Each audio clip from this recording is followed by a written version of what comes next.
Yan. Dito po si Sir Bong Duterte. As usual. Sir, kamusta sir? As usual, it is okay. Yan lang. Maraming salamat sir ha. Mabuhay po kayo. Tante, okay siya no si Tante. Sir, marami kasi nagtatanong kung nasa Japan na ba daw si PRRD. Sabi nila, saan ba talaga si PRRD? Sa loob ng ICC o nasa Japan na siya sir?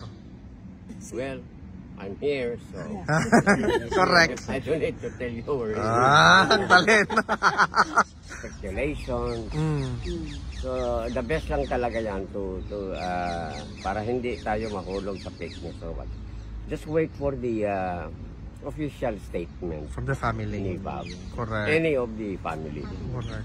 It could be VP Sara, it could be Congressman Polong. Oh. Pero mas maganda manggaling sa kanila. Correct. Because, you know, Exactly. that's the official. Or the defense lawyer, the lead defense counsel, Attorney Nicholas Kaufman. Ano yun? Or si Attorney Nicholas Kaufman sir. Or, yes, Yes. Tony Kaufman. I met him yesterday. Pero just, you know, passing lang. Passing lang. Okay. Nakala ko kasi when I saw him sa mga live, Oh. pangkad nito. Kung makita ko, maliit pala. Maliit na pala. Totoo. Tinood mo ito, sir. Tapos parang hindi abogado, kaya parang yung pangloob niya, pang jagger lang yan. Sir, ganito kasi dito, sir. Comfortable. Nakabike lang talaga, ma'am. Dito.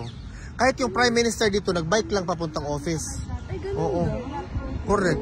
Oo. Nasa nakabike lang. Oo, yung director ng Normal dito, ma'am. siya ng director na yun. Oo. Siya yung dating Prime Minister, pero ngayon, director na siya ng NATO. Oo. So, Wala pang asawa niya. Ginawa tayo. so sir, maraming salamat, sir, ha? Oh, Thank you, sir. okay.